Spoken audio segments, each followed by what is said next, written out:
Now, for the last several weeks, UN staff and diplomatic personnel from Turkey and Pacific have been working to broker a deal that would allow Ukrainian wheat to leave Ukrainian ports under Ukrainian control and get to the wider world. There's a lot of moving pieces here. For one, the Ukrainians have mined their own ports to inhibit the Russians' ability to launch amphibious assaults, so they have to guide the vessels through. And then, of course, the Russians are assaulting everything that moves and a lot of things that are not, so you have to get the Russians to agree to stop their assaults on the ports. Now, right now, the Ukrainians have about 18 million metric tons stored up in their silos at or adjacent to their ports. That's a lot that needs to move. That is in excess of half of a normal harvest for the country. On Monday, August 1, we got our first ship, the Razoni, to dock, to load up, and to leave for Lebanon. It's carrying 26,000 metric tons. So we need 700 more ships of this size if we're going to get that grain out. Unfortunately, the Ukrainian harvest starts in less than 45 days. So you're talking about needing to get a dozen or so vessels in there every single day. So far, we've had one. I don't have a lot of hope for this. And then the real problem, of course, is the harvest. Two problems. Right now, the Ukrainians have nowhere to put it. Their silos are full from last year's harvest. They weren't able to export because the war started back in February. And second, even if the farmers were able to work their fields and not be molested by Russian troops, and remember, we've already had mass evacuations from eastern and southern Ukraine, the problem remains is that they can't get fuel into the country. So you're talking about needing to harvest industrial levels of wheat without industrial equipment, and that's just not possible. So, likely end result here is that this is the last year that Ukraine participates in international grain markets. They simply don't have the capacity to get stuff out at a scale. In fact, the only place that they might be able to ship stuff is by rail, and at most, with significant upgrades that have not yet been done, they can probably only ship about 1/5 of their normal produce out that way. The rail lines are just not designed for that kind of bulk cargo.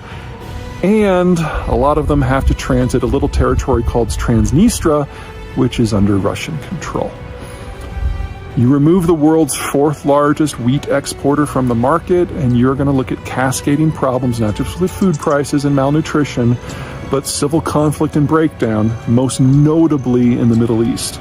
The last time we had a doubling of global wheat prices, we saw the Arab Spring back in 2011. What we're dealing with is an order of magnitude more complicated and deeper rooted. And to think that we're only going to have a doubling of prices is ridiculously optimistic. Now, in the United States, this isn't necessarily a disaster. You double the price of wheat, you actually only increase the cost of a loaf of bread by 25 cents. We don't subsidize food processing like, say, Egypt does. So here, it's a little uncomfortable. It'll probably be noticed, but it's not going to be a deal killer. Other parts of the world, not so much. The Russians are throwing a bit of a fit about the grain export deal they have with the Ukrainians. Now, Ukraine, until very recently, was one of the world's 5 biggest agricultural exporters for wheat, and number 4 in corn, and it's number 1 in sunflower, all important things that help prevent a lot of countries from starving to death. Well, the problem is that most of the stuff that comes out of Ukraine is shipped by water. It's far easier to ship things by water than it is by land, and in terms of rail versus water, about a 3-to-1 cost difference. And Ukraine is perfectly set up for that because they've got the Dnieper River that cuts right south to north through the middle of the country. And so everything just gets on the barge, goes out, eventually hits to the cities of Kherson and Odessa, are put onto big bulkers that then take it through the Black Sea, the Turkish Straits, and the rest of the world. What has happened, however, is with the Russians first capturing Kherson and then putting Odessa under assault, this has all been disrupted. So the only way to move things out of Ukraine at present is by rail. And not only does Ukraine not have a well-developed rail system, it doesn't use the same gauge as the European ports. So it's been very, very difficult to get much out. Really less than about 1 out of 6 bushels that they used to ship, they can ship now. Now, the Turks, in league with the United Nations, have convinced the Russians to sign on to a grain deal. And this grain deal allows ships to come into Odessa, get searched by the Russians on the way in to make sure they're not carrying weapons, and then load up with grain and then get searched on the way out to make sure that they're not carrying anything that the Russians don't want to get out. This has increased the volume to about 20 to 25% of the volume that the Ukrainians could do before the war. So still not great. Now, if you've been following the war, you know that throughout the winter, the Russians have been bombing the power grid with drones and missiles to try to kill as many Ukrainians as possible. They've been doing this in the winter, thinking that if you can freeze the country to death, many tens of thousands, if not hundreds of thousands of people will be injured and killed, and that might weaken the war effort. Once we get to summer, that's going to change. So what the Russians are facing here is that the grain deal is normally renegotiated every 120 days. They're now insisting that they only want a 60-day renewal. Well, if you fast forward from late March, 60 days, we're getting into the beginning of summer. In the beginning of summer, the Russians won't have a vested interest in destroying the power grid because no one's going to freeze to death. So they're going to go after the agricultural system. Everything from fertilizer on the front end to the silos and the rail stations on the back end to try to kill as many people as possible that way. So last year was probably the last year that Ukraine will be a significant agricultural exporter at all, and we should not expect to see the grain deal renewed come late May. That's just the situation we're in. And if you throw in the problems with natural gas and nitrogen processing in Europe hitting the fertilizer market, the problems getting potash out of Belarus hitting the fertilizer market, the problems getting phosphate out of China hitting the fertilizer market, later this year is going to be really rough for a lot of places. I want to use today as an opportunity to talk about some of the agricultural things that are going on in the Ukrainian space. Specifically, we now have a coalition of 5 EU countries that have decided they're not going to accept any shipments any longer from Ukraine. They'll still allow transshipments. So it's not like this stuff is completely gone now, but they're not going to take the deliveries themselves. You've got 5 countries: Poland, Hungary, Slovakia, Bulgaria, and Romania, all of who are relatively significant agricultural producers for a lot of the same products that come out of Ukraine. And what's been happening is the Ukrainians have lost the ability to do their normal export systems. Normally, they would ship everything out by water down the Dnieper, get it packaged at a place like Mykolaiv or Odessa, and then shipped out to the wider world. Or they would process it and crush it, in the case of sunflower, at home, and then ship out the intermediate product. They can't do any of that right now. Power grid is not stable enough to do the crushing, and most of the crushing is in ports, several of which are under Russian control. And the Russians have the ability, because they have naval supremacy in the area, to prevent any sort of bulker from coming or going without their express say-so. Now, there has been a deal in place that allows the Ukrainians to export somewhat. Basically, the Russians insist on inspecting the bulker on the way in and the way out to make sure it's not being used to smuggle. And that deal is basically fallen apart now. So it's been going less and less and less over the winter, and now it's basically defunct, and the Russians are indicating that they really have no intention of re-upping it at all.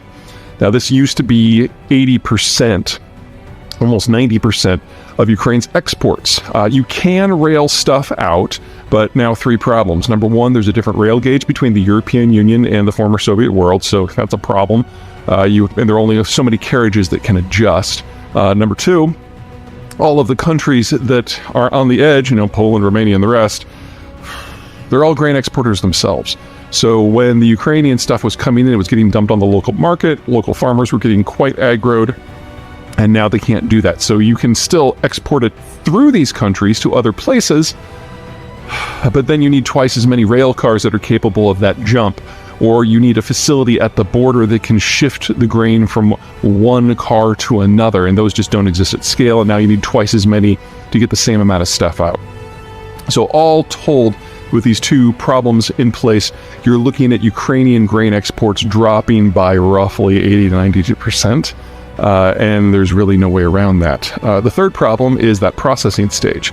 The Ukrainians, while always being a significant exporter of the raw stuff, also did a lot of crushing specifically for their sunflowers.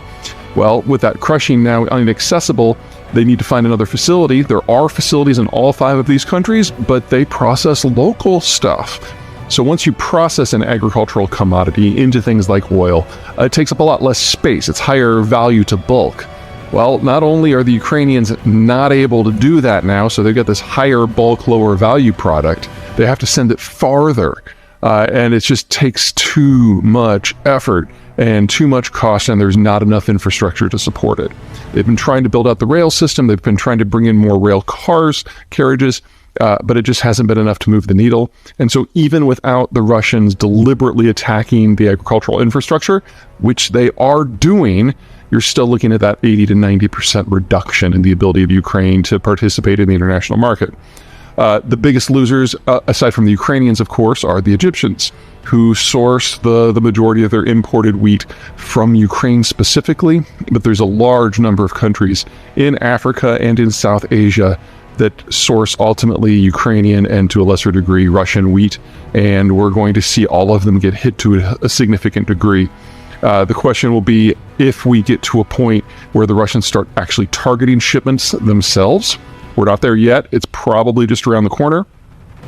The only way that this is going to change is if the Ukrainians get access to the water again. And that means if this counteroffensive that they've just launched is successful, it would have to include, at a minimum, the liberation of the entirety of the Crimean Peninsula, because most of the grain goes down the Dnieper River to Odessa, and as long as any part of that route is within range of Russian weaponry, it's just a no-go. So you're talking about the Ukrainians would need to liberate the entirety of southern Ukraine and the entirety of the Crimean Peninsula, and that is a very, very tall order, probably won't happen this year, which means that any of the agriculturalists and farmers in Ukraine who get screwed this year because of a lack of export options won't have the income that's necessary to afford to plant next year. And assuming a runaway Ukrainian victory, it still means that Ukraine is not going to be a significant agricultural player in the world for several years.